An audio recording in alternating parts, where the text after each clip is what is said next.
Welcome to First Look, the Washington Post Live's one-stop shop for news and analysis. Today, it's all things politics. My name is Leanne Caldwell. I'm an anchor at Washington Post Live and also co-author of the Early Brief newsletter. Today, we are going to start by talking to Chief Correspondent Dan Balls. Dan, thanks so much for joining us this morning. Thank you. Nice to be with you. I'm just going to call you Chief. Can I call you that instead of Chief Correspondent? Sure. Chief Dan, always a pleasure. Your insight is so valued. But I got to start with the question that everyone wants to know. Who's going to win this election? It's the question everybody wants to know and that nobody knows the answer to. So we're stuck where we've been for quite a while.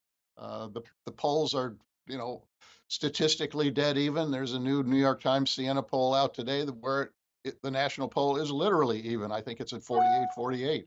So if you look across the battleground states, the Post did a survey of the battleground states that we published earlier this week. They are basically dead even. There's very little advantage that either candidate has in any state. The Washington Post poll of polls, our poll average, which I encourage everybody to look at a few times a day to keep their blood pressure up, shows similarly that there's no particular pattern that has emerged, and if anything, and this is hard to say, but if anything, the race has gotten slightly tighter in the last couple of weeks. So that's where we are, and I think that's where we're likely to be until we get to November 5th and people's votes are begun to be counted. As people are online refreshing the polling averages, what should, as someone who has been in this business for a long time, what do you look at when you're reading the polls? Like, what is the thing that you're paying attention to most, especially in this race being so close in these final days? Well, I think I look at what everybody else looks at, frankly, and that is there any perceptible movement? I mean, we have seen in some past campaigns of years past, when there was more volatility in the electorate, that the race could literally change in the final 72 hours. That there would be a slight movement, but enough of a movement in the polls to tip a race in one direction or another. But this country is so polarized. And if you look at what we have seen over the past year, there has been remarkable stability in the polls. I think the only point at which there was some variation was after the Atlanta debate when President Biden performed so badly and his numbers began to go down, and it looked as though Donald Trump was in command of the race. But then when Biden got out of the race and Harris became the nominee, things kind of snapped back to where they were, and they've more or less been there ever since. Big events have not really changed things. She had a very strong debate against Trump in early September, and that did not really move the numbers. So, I'm watching for this, but I'm mostly curious to see where things happen on Election Day, and frankly, what the composition of the electorate is. That's something we can't tell at this point. But is this an electorate that in the end is a little more favorable to her or a little more favorable to him? And that depends so much on turnout, some of which is generated by a good organization, and some of which, as Donald Trump has shown, is generated simply organically among his supporters. Yeah, let's talk about turnout a little bit. The Washington Post is tracking the early vote numbers. There's millions and millions of people. I think it's 30 million people who have so far voted early, but there's also high early voting numbers in these key battleground states. What sort of information can we take from these early voting numbers? How much should we read into it and how good it is for either Harris or Trump? Well, because it's the only thing out there to look at that's kind of live and ongoing, I think we tend to look at it more closely than is justified. Amy Gardner, who's been kind of leading our coverage on this, warned all of us Monday at our meeting, our political meeting, just do not try to read too much into these early vote numbers, particularly at this stage.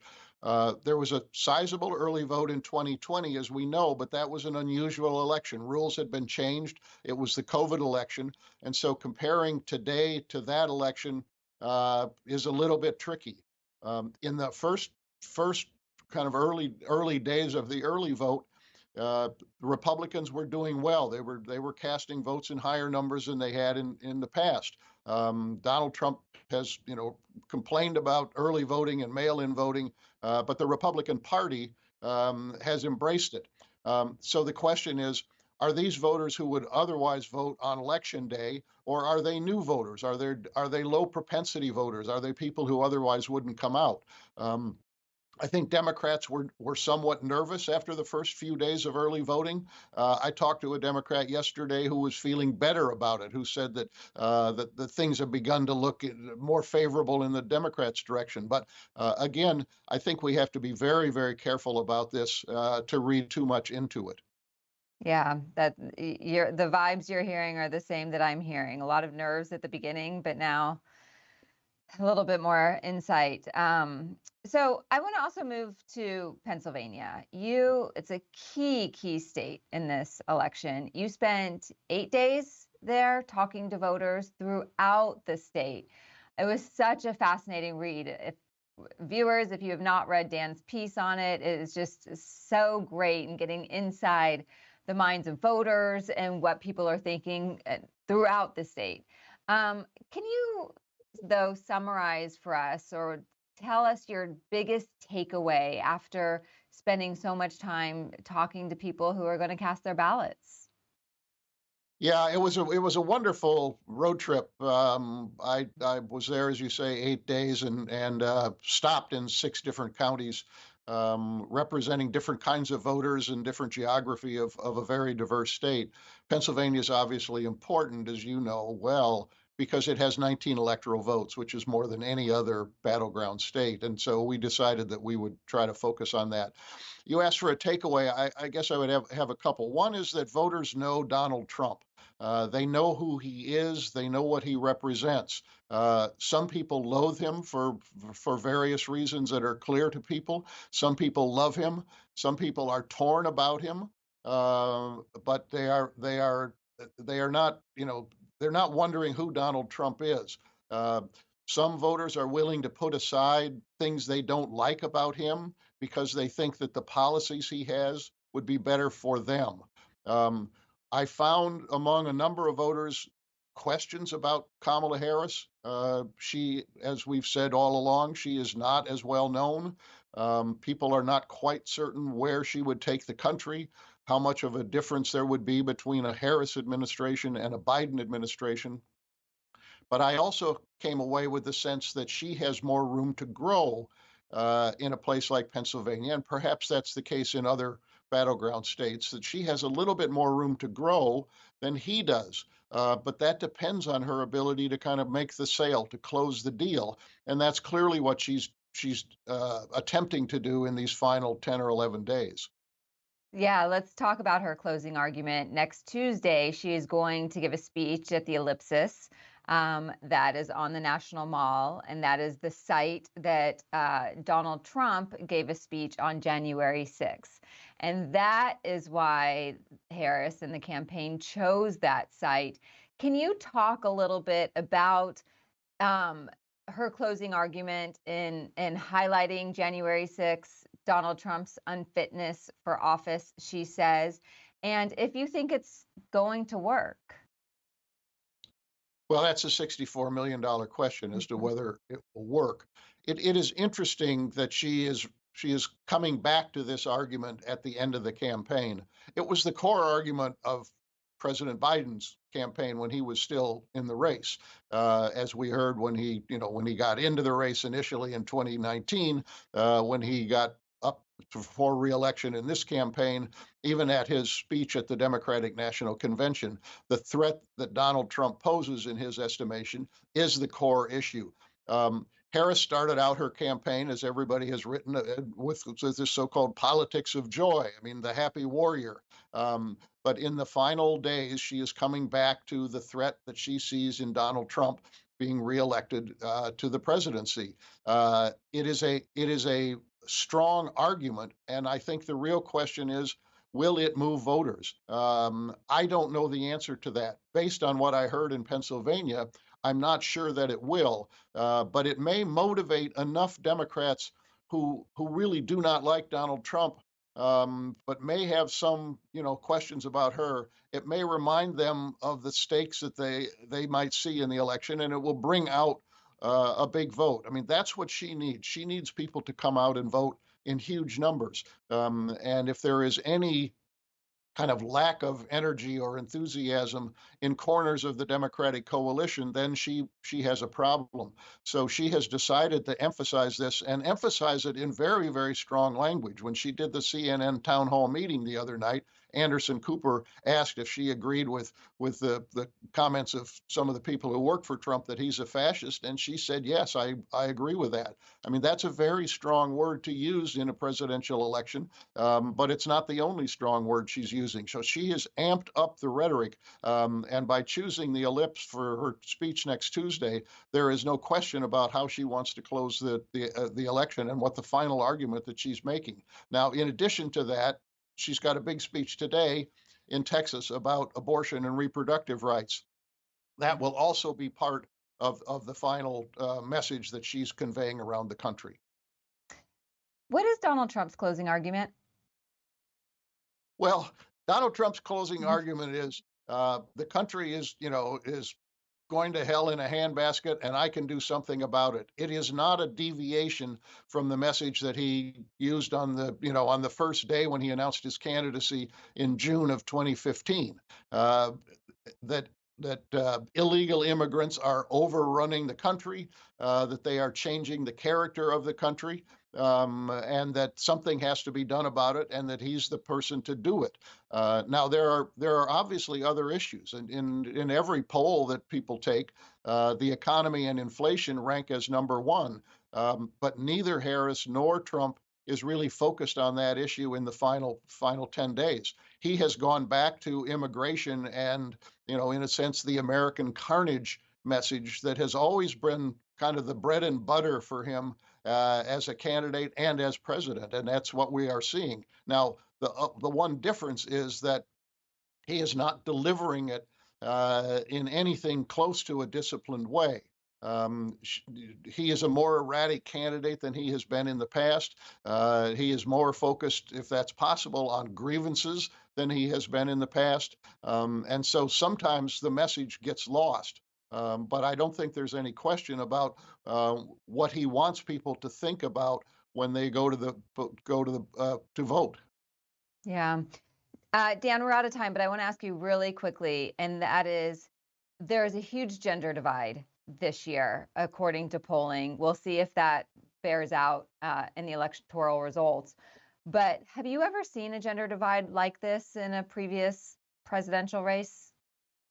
Well, we've had a gender divide for a long time, actually, but I don't think we've ever seen a campaign in which the two candidates, in a sense, are pitched as so specifically to one gender and the other. I mean, the Harris campaign, particularly by focusing on reproductive rights and the abortion issue, is aiming at women, and she knows that women voters are, in a sense, her core vote after you factor in the Black community, and particularly college educated voters and women. So she is going after them in a strong way.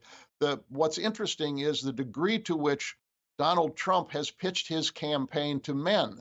I mean, if you think about the last night of the Republican convention, Hulk Hogan and Kid Rock and Dana White from the Ultimate Fighting Championship, everything Trump does is aimed at men and particularly younger men. And so what we have not had in past campaigns is this stark divide in kind of the targeting of the messaging by the two candidates. Yeah, absolutely right. Even just today, Kamala Harris is going on Brene Brown's podcast, popular among women. Donald Trump is going to tape on Joe Rogan's podcast, very popular with men. Dan, thank you so much for your time today and your insight. Really appreciate it. Thanks, Leanne. And stay with us. We are now turning to our opinions columnists. Let me welcome in EJ Dion, who joins us from Columbus, Ohio. So excited to talk to you about that state. And George Will. Thank you both for being with me. Glad to be with you. Great. Okay, so EJ, let's talk about what Dan briefly mentioned is about Kamala Harris talking or calling Donald Trump a fascist. Let's listen to some video and we'll talk on the other side. Yes, I do. Yes, I do.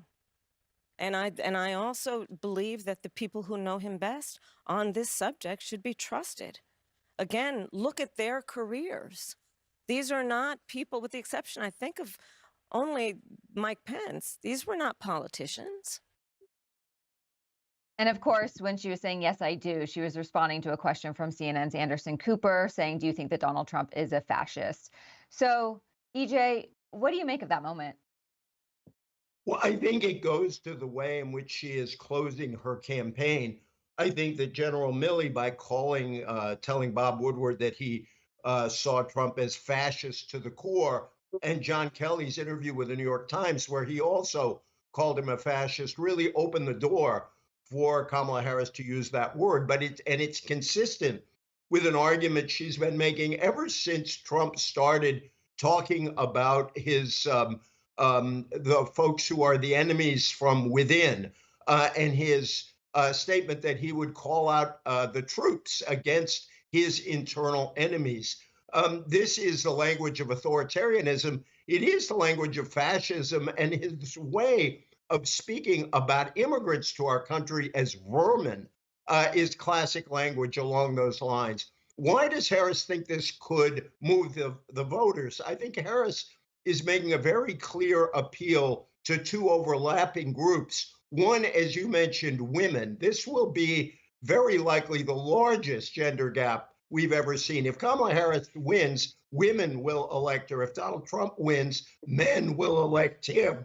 And I think she believes that women are especially moved by this, but she's also going very hard at college-educated voters, particularly moderate and moderate conservative center-right voters, who may agree with Donald Trump on tax cuts, perhaps on regulation, if you can figure out what his policies actually are, but who really are uneasy with him, not just because of what he says, but because of what they believe he will do as president to undermine our constitutional democracy. That's why she was out there with Liz Cheney and a slew of other Republicans. She's hoping the deciders in this election are those kinds of voters, many voters who read my colleague George Will. So, George, do you agree? Well, no, I really don't think there are a lot of votes in the "he's Hitler and I'm not" theme of her campaign. There's an almost comic incoherence in what she's saying, because she simultaneously mocks him for having been president for 4 years and not being able to build his beautiful wall with Mexico paying for it. And then she says, by the way, he's also Hitler. If Hitler wanted a wall built, it would have been built. The fact is, Trump in office would be surrounded by American institutions that are not, as Kamala Harris seems to think, and others who respond to this democracies on its deathbed theme. Our institutions are not paper mache. They are not brittle. The country is not on the brink of fascism. I, by the way, would pay good money to hear Kamala Harris define fascism. So, George, do you think then that there are enough guardrails to protect against a Donald Trump should he try to what people call some of his hyperbole about the enemy within, jailing political opponents, that's just not possible? That's exactly what I think. Look, speaking of people who are played fast and loose with power and with the constitutional limits, when the Biden administration tried to impose a nationwide moratorium on evictions. The Supreme Court struck it down when it tried to impose student loan forgiveness, violating the Appropriations Clause. Supreme Court struck them down. Democrats, many Democrats, in an act of epic short-sightedness, have been trying to delegitimize the Supreme Court when it is the Supreme Court that is going to, if Trump gets elected and starts throwing his power around, is going to jerk his leash. So no, I really don't think that our institutions are going to fade away under the baleful gaze of Donald Trump. You know, 5 years ago, George, I might have agreed with you on that, but I am still astonished by the immunity decision that John Roberts wrote. First, I think it was not entirely coherent. We're going to have to litigate a lot more to understand what that decision said.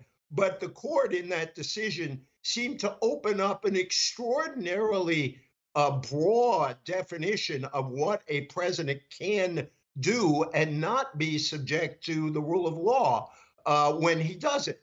And so whereas I might have said at one point our institutions are strong enough, that immunity decision gives me real pause about what the court would do going forward. Secondly, the first Donald Trump had a lot of people in his administration who were responsible conservatives, people like General Kelly, people who slowed stuff down, who said you can't do this, and Trump occasionally listened. In this administration, he has made very clear that he is not going to surround himself with people who want to slow him down or who will force him to rethink things. He wants to surround himself with people who will go full speed ahead on the Trump program. So I don't think people who worry about a second Trump term are delusional. I think there are good reasons to believe that a second Trump term could be more dangerous, would be more dangerous than a first Trump term. And you have written quite critically of Donald Trump over the years, precisely because you know what kind of person he is. And I think that person unleashed should be very troubling to the American people. And troubling is a polite word. Our quarrel, EJ, is with the question of leash. The leash is not going to disappear. The leash might not come from within the White House. You're right about that. There's that wonderful story of one of his principal economic advisors going into the Oval Office and swiping a piece of paper, lest Donald Trump sign it and implement some particularly foolish policy. That might not happen the next time around. But the real leash in our country on executive power is across the street from Congress. It's in the great temple of the law that William Howard Taft built. So you and I will just have to, this argument will be settled by events if Trump is elected. EJ, what about, do you have any concerns, and this question is to both of you, but I'm going to start with EJ first, about the people that Trump picks for his staff, his cabinet? That of course has to be, those people have to be confirmed by the Senate, but his staff doesn't. Is that something that's concerning to you? Yeah, very much so. I mean, I've talked to Republicans, including Republicans who are actually supporting Trump, who are worried about what might happen. The optimists among them list fairly professional people and say, oh, Trump will still bring in people who know how the government works, who understand the limits. These are people who want to support Trump, so they are making that argument. But what you see among the people who are vetting potential appointees is it appears that the primary thing they are vetting for is absolute loyalty.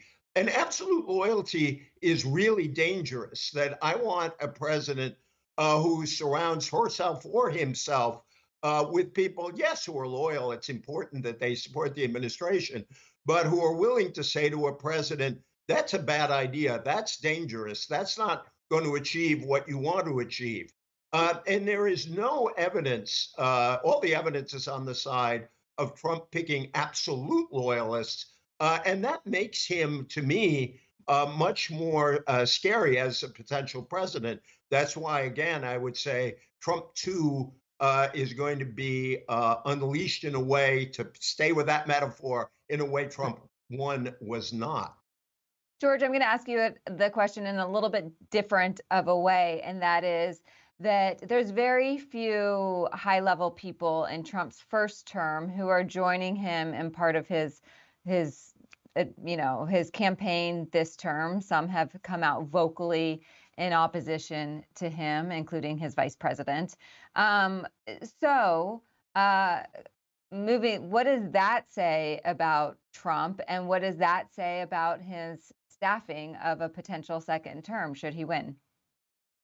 Well, what they're saying is that he's unfit to be president. They've seen him up close and say that, which a conclusion I came to 8 years ago when I left the Republican Party as it fell under his sway. I think it is a genuine worry that he will be staffed by members who are not just loyal but cultish in their regard for his political genius as they see it. And I would feel a lot better, for example, if we knew that Pompeo was going to be Secretary of State or Secretary of Defense, or if Tom Cotton were going to be Secretary of Defense. These are people who would bring adult supervision to the kindergarten of the Trump White House and administration, but we don't know that. And in a way, it's too bad that we haven't developed the process of saying presidential candidates ought to give us a hint as to who they would like to have in their cabinets. We're always, in some sense, buying a pig in a poke. Yeah, that's interesting. Let's move to control of Congress. EJ, you are in Ohio. Of course, Senator Sherrod Brown, the Democrat, is facing a very difficult challenge from Republican Bernie Moreno. Sherrod Brown had been very popular in the state, but now Donald Trump is at the top of the ticket. Ohio is leaning more and more conservative each election cycle for the most part. So what is your take from being on the ground there? I just got here last night, but Sherrod Brown is a political Houdini. He defies the laws of politics in the sense that as Ohio has gotten more Republican over the years, Sherrod Brown has hung on. He's hung on as a champion of the working class, someone who on trade issues was tough on trade before Donald Trump came along, which gives him credibility with some of those Trump voters. This year, the Democrats face a real challenge in holding the Senate because the two most pivotal Senate races, there are really three, I'll get to the third, but the two most pivotal Senate races are taking places in states where Trump is expected to win big. In Ohio, where Sherrod Brown is fighting Bernie Moreno, and in Montana, where John Tester is fighting Tim Sheehy in a state that Trump could carry by 25 or 30 points. And Tester also has been a political miracle worker out there for Democrats. But the amount, the vote he needs, crossover vote he needs this year is enormous. And Democrats are worried that even John Tester can't pull that off. Sherrod Brown seems in quite a bit better shape here. It's a very tight race at the end.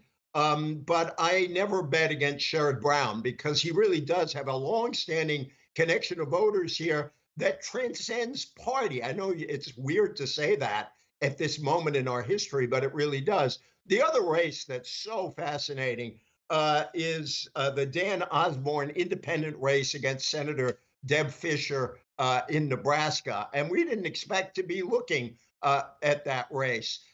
Republicans are now worried about this independent candidate who hasn't said whom he would caucus with. He's a labor leader running as a working class candidate. Sounds a little like Sherrod Brown, actually. He is pulled very close to Fischer. Republicans still think that by putting a lot of money in there and because of Trump's margins, they'll hang on to that seat. But I think those are the three Senate seats we're going to be watching most on election night. As for the House, it's a crapshoot. I make no predictions on the House. Democrats don't need much to win. What's interesting is they need to win seats in states that are utterly uncontested in the presidential election, New York and California. That's the heart of it. And so it'll be very interesting to see who turns out to vote in those states when the voters know that Kamala Harris will carry them almost no matter what. And we'll see how that affects turnout in the House races. Yeah, I'm so glad you brought up Nebraska. So fascinating. Totally off the radar for most people. Thought the Republican was going to easily win. But then just one point, FEC filings came in last night, and the Democrat or the independent, excuse me, Dan Osborne raised $3 million compared to the Republican incumbent senator only raised about $500,000, which is a really interesting tidbit in these last few days. George, another big Senate seat that you have covered, which is Michigan. This is an open seat, also could very well be critical and, how big, because Republicans are likely going to control the Senate after this election, most likely, but how big their control could be. So what is your take on that race right now? Again, too close to call. And part of the big question is, and EJ hinted at this, can Americans regain their appetite for splitting their tickets? That's what puzzles us. In 2016, for the first time since the direct election of senators early in the last century, for the first time in 2016, every senator elected was from the party that carried his state in the presidential election. In 2020, the same was true with one exception. That was Susan Collins in Maine getting elected. That means in the last two presidential cycles, 68 of 69 Senate races have indicated a reluctance to split their ticket. The senator elected was from the party of the president who carried that state. So if people decide to start splitting their tickets, that would be A, welcome, and B, would complicate the prognostications. But I think EJ is right about Ohio. Sherrod Brown is the only statewide Democrat elected since 2011. That's a long time, and he has a great political talent, and he's a great Cleveland Indians fan, so he's suffered enough. I think he might do well this year. EJ or George, I'm sorry, I wanted to ask you one follow-up on the Michigan race, because this is about with former or Representative Alyssa Slotkin against former Congressman Mike Rogers. They both have very, very strong national security credentials. And you wrote about this, and you say in one of your columns, quote, "But Michiganders, like most Americans, are less interested in the darkening world than in inflation and immigration." So my question to you is, has their national security background come up much in this race?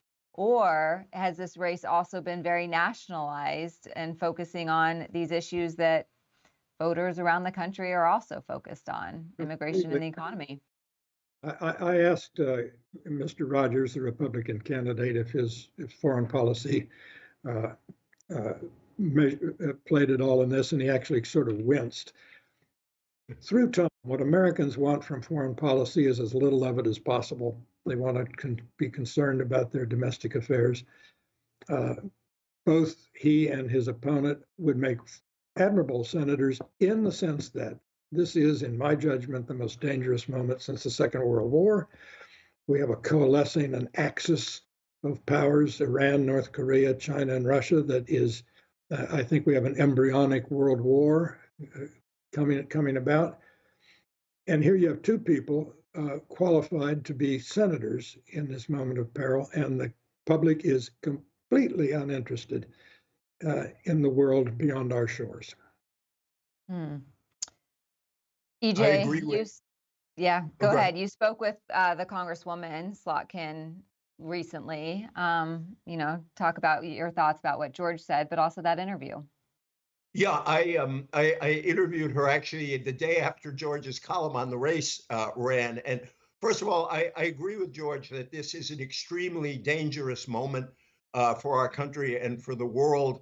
And I suspect we have rather similar views on where the threats come from. I think that Slotkin it's not so much that foreign policy is an issue in the election, is that Slotkin has used her extraordinary foreign policy credentials, her work in the government under both Republicans and Democrats as a way to appeal to and reassure Republicans. And I think if she wins, that will be part of it. It's interesting. George criticized Slotkin on the EV electric vehicle issue. And I asked her, have you read George Will's column? And she said, yes.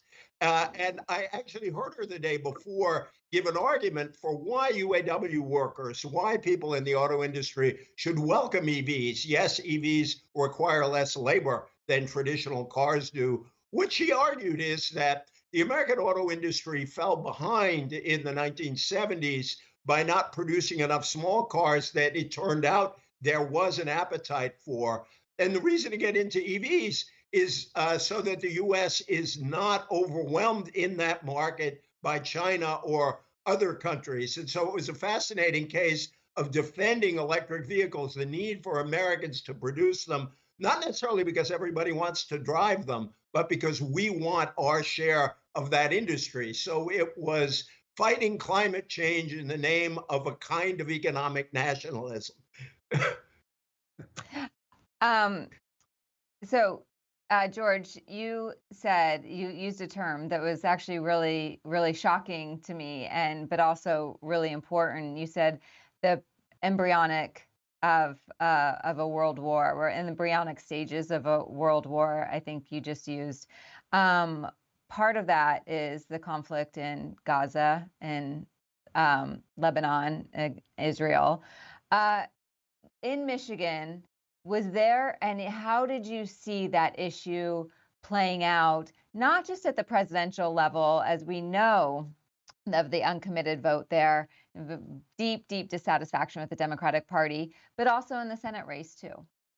Well, there's a large Michigan population of people of Middle Eastern origin, including several 100,000 Muslims. And they are tinged somewhat with a kind of sympathy for Hamas. There's just no politer way to put it than that. And the question is, will they, A, vote against Harris because they're displeased with the support of the Biden administration for Israel, and B, will this disaffection trickle down the ballot and affect Slotkin's candidacy? Again, we don't know the answer to this, but it's a genuine concern in a state where the margin that settles both the Senate race and the presidential race is apt to be tens of thousands of votes at the most. Mm-hmm. And EJ, do you think that Vice President Harris has done enough to position herself on the issue of Gaza and Israel, and relatedly contrast herself with Donald Trump on the issue? Well, I think Harris is caught in a vice on this issue. And you actually have, I think it's Elon Musk's super PAC, running targeted ads to Muslims that sound like they're ads aimed at Jewish voters, saying how loyal she is to Israel. So that's going to Muslim, Arab, and Arab voters in Michigan. And then in Pennsylvania, Jewish voters are getting the opposite, ads saying that Kamala Harris is pro-Palestinian and not really pro-Israel. And so because she is the incumbent vice president, the Trump campaign, it's a very unprincipled argument. The Trump campaign wants to squeeze her at both ends to say to Jewish voters, she's not loyal enough to Israel, and to Muslim and Arab voters that she's too loyal to Israel. When I was in Michigan, there was a real split among the people I talked to in the Democratic Party. There's been a lot of new organizing by Democrats in Dearborn, in Hamtramck, in places where there is a very large Arab community, saying, you may not like Harris's position, but Trump is a real threat to all sorts of things, including the country itself. And so my hunch is that the protest vote against Harris among Muslim voters, it's not going to go to Trump. It'll go to Jill Stein. It'll go somewhere else. It'll skip the top of the ticket. I don't think it'll affect Slotkin as much. How big will that be? And Democrats are doing all they can to sort of shrink that protest vote. But it'll be non-voting, not voting for Trump that will hurt Harris in that community in Michigan. Great. We are out of time, but real quick, each of you, let's start with George, since he has written so much about baseball over the years. World Series prediction. The best team isn't the best team's probably the Phillies. If you win the first game in the World Series, you got a real leg up. The Yankees have Garrett Cole pitching game one and should win it. I'm for the Dodgers. I'd bet on the Yankees. That's funny. I usually agree with George Will on baseball, but I say the Dodgers in 6. Huh. Partly it's my loyalty to Mookie Betts, the guy the Red Sox should never have let go. Yeah. Which race is closer, the presidential or the world race for the World Series title? World Series will be close and more interesting. With a lot more at stake, too, for many people. Thank you both so much. We are out of time. George Will, E.J. Dion, your conversation was insightful and wonderful. I appreciate it. Thank you so much. Of course. And thank you all for watching and, of course, for being loyal Post subscribers. We could not do our work without you. Till next time.